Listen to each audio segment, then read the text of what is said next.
नमस्कार, आपको बहुत-बहुत स्वागत है हमारे यूट्यूब चैनल पांडे क्लासेस में। तो हम जैसा कि बताया था कि यूपी टेट का सिलेबस देखेंगे और उसके बारे में पढ़ेंगे। तो यूपी टेट के सिलेबस में और सी टेट के सिलेबस में दोनों में ही फैमिली चैप्टर था। फैमिली का मतलब होता है परिवार।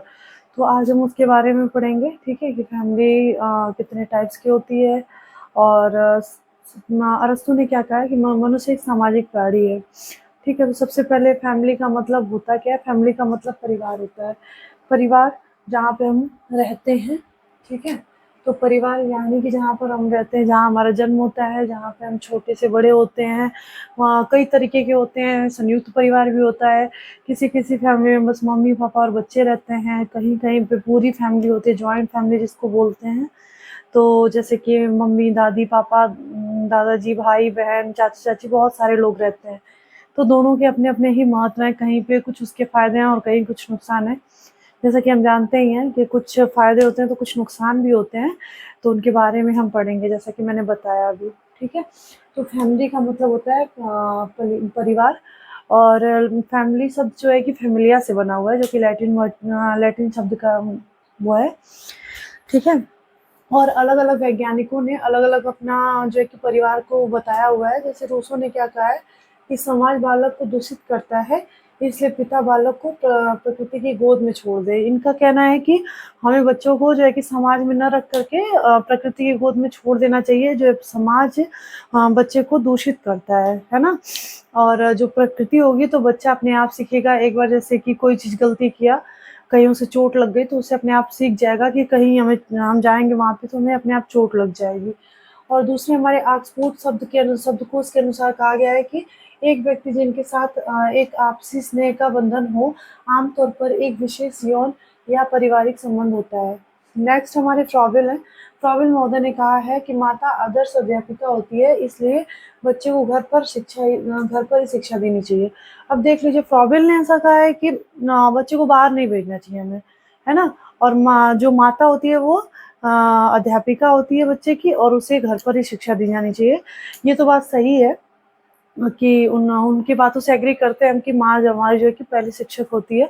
लेकिन ऐसा नहीं है कि हम बच्चे को वो परिवार में रखकर ही शिक्षित कर लेंगे क्योंकि जो समाज होता है उसका बहुत महत्वपूर्ण योगदान होता है बच्चे के सीखने में और बच्चों के जो चारित्रिक विकास होता है ना, पर्सनैलिटी डेवलपमेंट, लोगों के बीच में उठना-बैठना, चीज़ों को सीखना।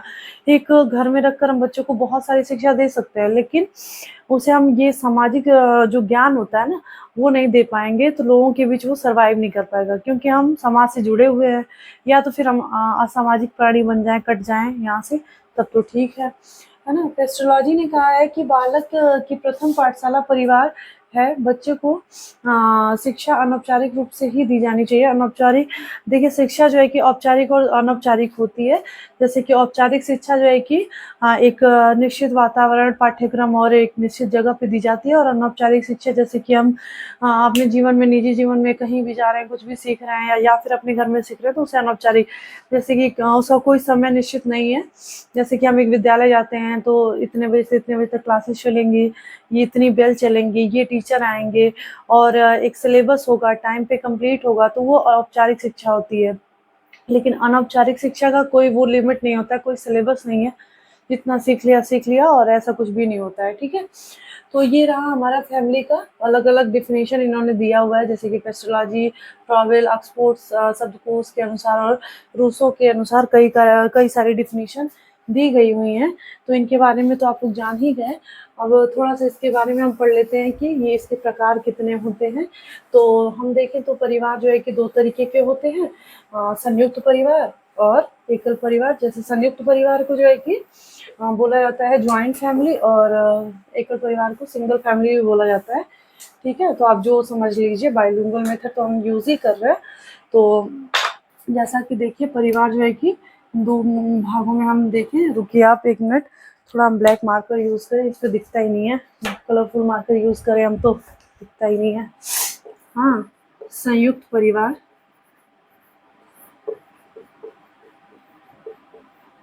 और एकल परिवार, इसे बोलते हैं सिंगल फैमिली और इसे हम बोलेंगे ज्वाइंट फैमिली। ठीक है, फैमिली जो है कि सब लोग जानते हैं, लेकिन एक तरीके से पढ़ना और इसके बारे में जानना हमारे पाठ्यक्रम में है, तो भाई पढ़ना ही है, एक-एक चीज़ को छोड़ना नहीं है। और एक-एक जो छोटी चीज़ हम समझते हैं वहीं से हमारी मिस्टेक हो जाती है, तो इस चीज़ को हमें वो नहीं सोच के चलना चाहिए कि अरे ये तो आता ही है, और वही चीज़ें हमें धोखा दे देती हैं, है ना? तो जो जॉइंट फैमिली होती है इसके बारे में हम ज़्यादा कुछ तो नहीं बताएंगे क्योंकि सब लोग जानते ही हैं।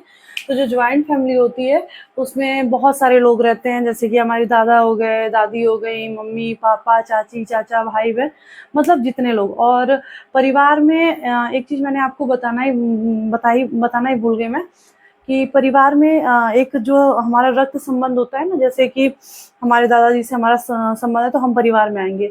लेकिन कभी कभी ये पूछ देता है कि जो हमारे पीढ़ी दर पीढ़ी नौकर आते हैं ना, या फिर कोई मतलब जो आज काम किए, फिर उनके परिवार से कई सा पीढ़ी तक उनके परिवार वाले हमारे साथ में काम करें, जो नौकर होते हैं, तो वो भी हमारे परिवार का एक हिस्सा हो जाते हैं। लेकिन एक तरीके से जो आजकल हो गया है ना, कि आएंगे बर्तन धुल के चले जाएंगे, आजकल कोई और कल कोई और, तो वो हमारे परिवार में नहीं आएंगे। लेकिन एक पीढ़ी दर पीढ़ी अगर कोई नौकर हमारे साथ जुड़ा हुआ है तो वो भी हमारे परिवार का एक हिस्सा हो जाता है। और देखा जाए तो किसी को हम गोद ले देते हैं, अपनी फैमिली का नाम ले देते हैं, या फिर काफ़ी लंबे समय से हमारे साथ कोई जुड़ा हुआ है या लगा हुआ है तो वो भी हमारी फैमिली का हिस्सा हो जाता है। ठीक है, तो ये बताना भूल गया था, तो याद आया तो मैंने सोचा बता दूँ आप लोगों को।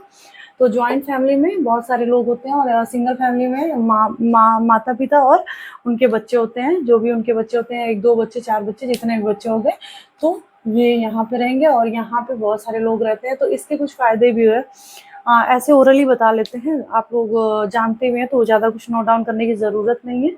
ठीक है, तो संयुक्त परिवार के कई सारे फ़ायदे हैं, विशेषताएँ हैं। जैसे कि हम देखें तो जो एक बच्चे की ग्रोथ होती है ना, सामाजिक ज्ञान, उसे बच्चे को सिखाना नहीं पड़ता है। सहयोग की भावना, प्रेम की, त्याग की, बलिदान की, ये सारी चीज़ें अपने आप बच्चे में आ जाती है।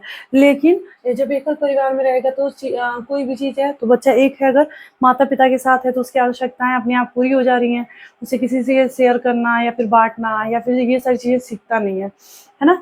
तो वहाँ पे ये सारी चीज़ों की कमी हो जाती है यहाँ पे। आप देखेंगे तो जो शहर में बच्चे रहते हैं ना, वो अपनी मम्मी के पीछे घूमते रहते हैं। तो लोग कहते हैं कि अरे ये तो अपनी माँ को पहचानता है, रीज़न यही है क्योंकि वो अपने माँ-बाप के अलावा किसी को देखता ही नहीं है, तो लोगों के साथ रहेगा कहाँ से, है ना? और उनके पेरेंट्स को दिक्कत भी होती है अगर कहीं चले जाते हैं तो, बच्चों की वजह से। तो ये है। और उसके बाद जैसे कि जो एक होता है ना, प्रेम संभावना, लोगों के साथ मिल बाँट के करना, चीज़ों को शेयर करके खाना या फिर बाँटना, पहनना, ओढ़ना, हर चीज़, और व्यवहार में भी ब काफ़ी ज़्यादा अंतर होता है। तो ये सारी चीज़ें इसके फ़ायदे हैं, लेकिन कुछ यहाँ पे उसके दोष भी हैं, जैसे कि पारिवारिक कलह भी हो सकता है, उसकी संभावनाएँ होती हैं, कभी चीज़ों को तो बच्चों पे काफ़ी ज़्यादा प्रभाव पड़ता है ना?